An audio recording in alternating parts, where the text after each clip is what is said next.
2-0 Miami Dolphins fans. How are you feeling today? That huge win Sunday night football for our Dolphins over the New England Patriots. Can we just get an easy one? Can that game looked at some point in time like, man, we're going to be able to put this away. We're going to have to not have our blood pressure raised, have some heart issues at the end of the game.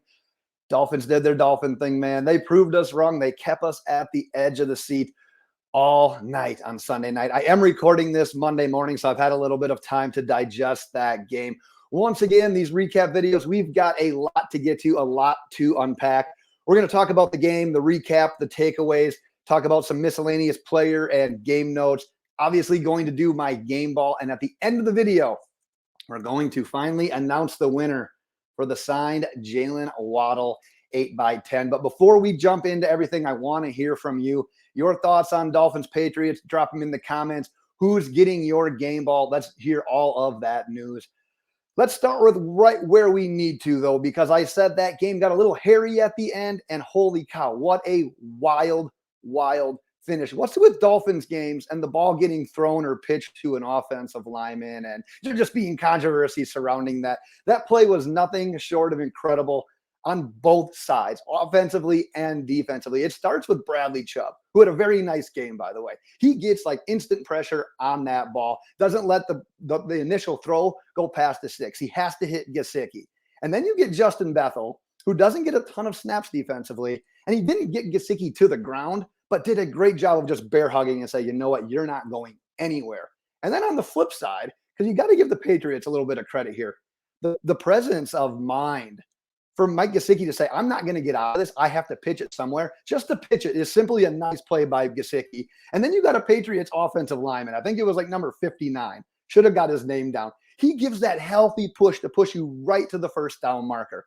But I tell you what, though, and we're going to say this guy's name quite a bit in today's video, Andrew Van Ginkel. He was coming off the edge to begin that play and got good pressure himself. He ends up being the one that chases the play down, high energy, high motor. Those are the words you associate with Andrew Van Ginkel. Ends up being in there to help finish off that play. Just a simply incredible play. You can dissect it however you would like. Patriots fans are going to say he was there. I personally don't think he did make it. Great review. Grateful that it happened the way that it did. But once again, man, Dolphins 2-0, wild ass finish. And no, these wins, there's parts of these games that haven't necessarily been pretty.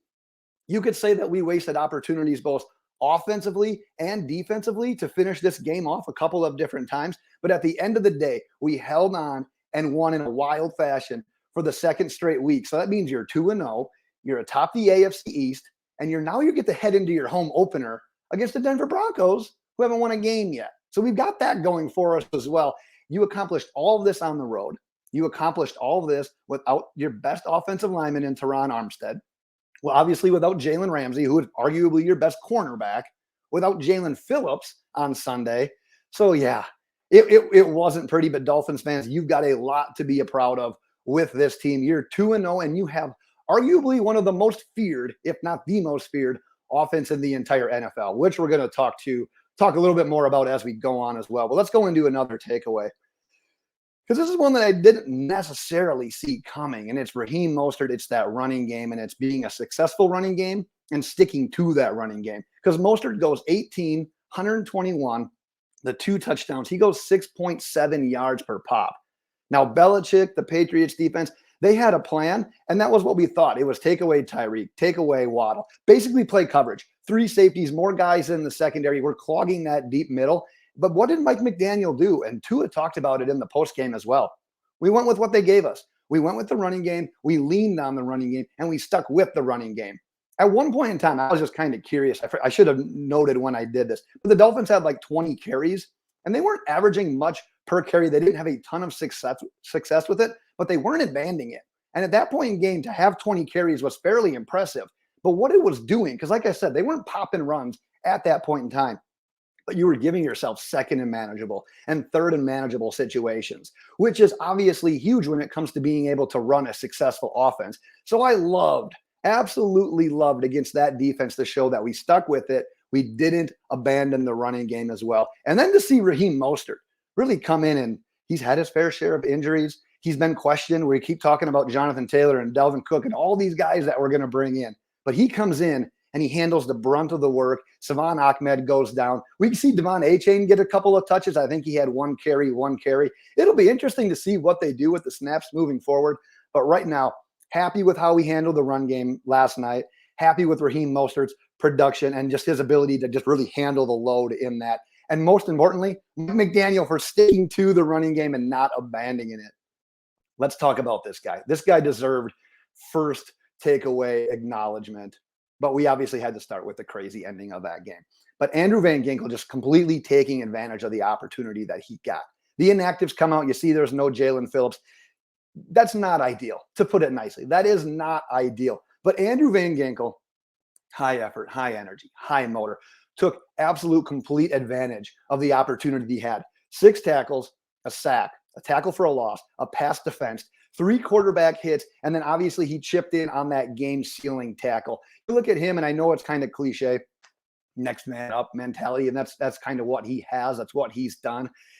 Plays, though, with the absolute same fire, same energy, same emotion as what we saw from Jalen Phillips last week. So I don't want to say that they're necessarily comparable, but man, this last night, he looked like one of the best defenders on the field. And what is it with Andrew Van Ginkel?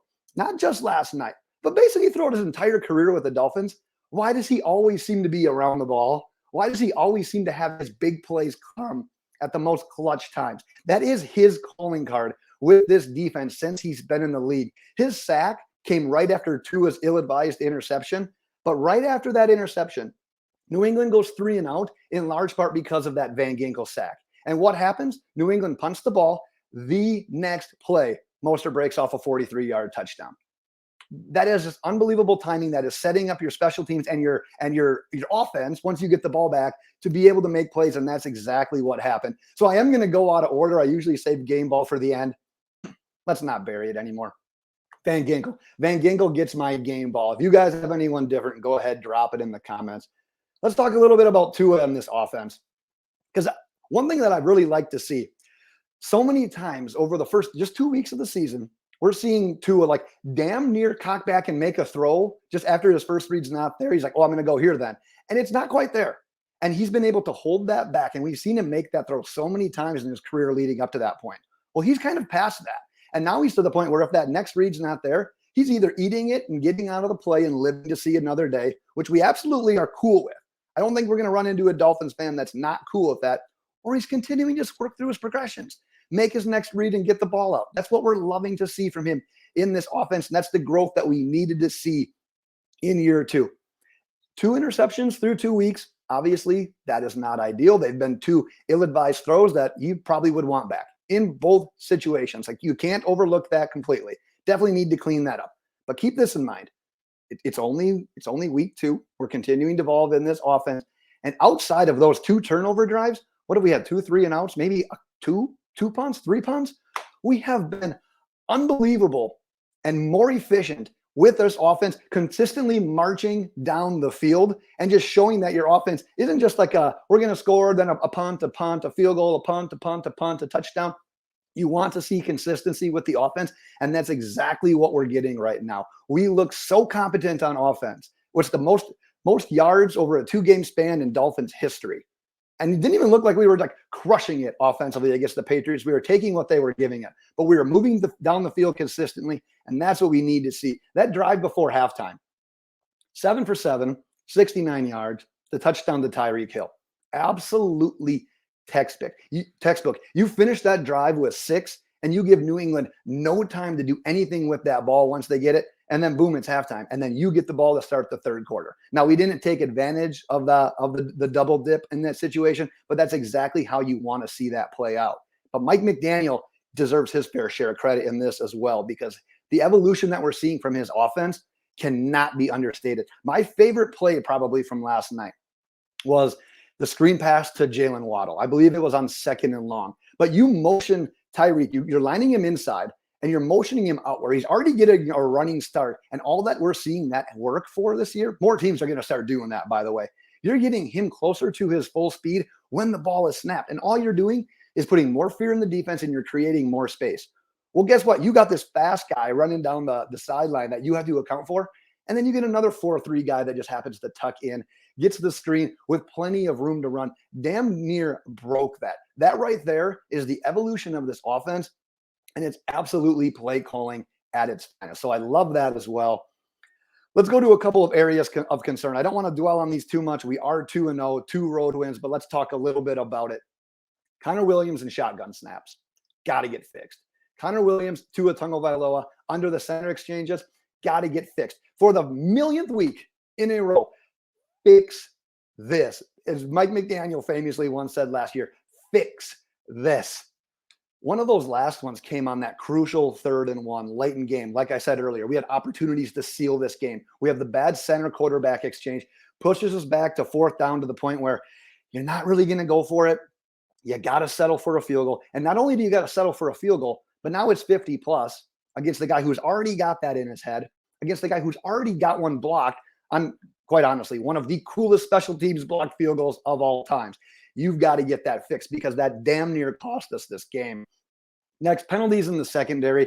I think there was some phantom little grabby calls, but we are getting a little bit grabby in the secondary. Xavier Howard, Eli Apple. You got to clean those up because those extend drives, and they happen to just seem to keep coming at the most inopportune time because any pass interference, illegal contact, holding numbers are automatic first down. So you got to clean those up, stop extending drives.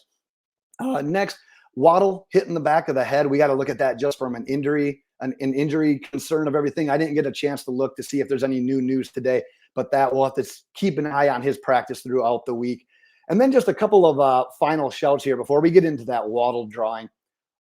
No offensive line in the NFL is flawless by any means, but allowing just 1 sack over the first 2 weeks with no Teron Armstead for the 300th time is nothing short of miraculous. So shout out to the offensive line to Kendall Lamford simply holding down left tackle while Teron Armstead has been sidelined. That unit right there, you got to give a big thumbs up to. Next one, it's never the sexy completions, but River Craycraft bringing in both of his targets on that final drive of the first half. Clutch once again when his number is called. And I know we briefly touched on Bradley Chubb, but a forced fumble early on an outright, just straight up effort play. He got his first sack of the season as well, added 2 more quarterback hits, but he's showing how versatile he is as well. He's lining up on the edge and rushing. He's getting dropped back into coverage. They're lining him up over center in some obvious pass rushing situations. He has taken some criticism for not having the production and the stats to come along with what we traded for him and the money that we gave for him, but he stepped up on Sunday night and made some big plays. I'm sure there's other game notes, player notes, but I want to get to this Waddle drawing before we get any further. So first and foremost, thanks to everyone who got entered to win, who got subscribed. Make sure you stay subscribed. We're going to try to be doing more giveaways throughout the season as well. Obviously doing preview videos, news as it comes out, post-game videos, hopefully do some live streams, some Q&A sessions. So stay subscribed. But what I did is I took everyone that had entries, put them in a random name drawer, and I'm going to prop that up on the screen here real quick. So what we're going to do, like I said, I got everyone in there. So you're going to see all the names here. All the names. There's a button here as I get this centered back up here. I'm going to click this button 3 times. And on the end of the 3rd one, whoever's name is on the top is going to be the winner of the 8x10. So let's go right here. Number 1. Number 2. And the final one, the winner is, oh man, there's a lot of Raphael Corkwright, 9867. So I will find your comment. I will, Raphael, congratulations first and foremost. Hopefully I didn't mess up that name too much. But I will find your comment where you were. We will connect. I will get your address and everything, and we'll get that puppy sent out to you. Sorry for going a little bit longer today. Like I said, these recaps, man, those wild games, we had a lot to get to. We had a lot to unpack. We had the drawing. Once again, thanks to everyone who got signed up to win that. But like I said, let's hear your thoughts on the game, your game ball in the comments. Let's carry on the conversation from there. 2-0 Dolphins fans, and until next time, fins up.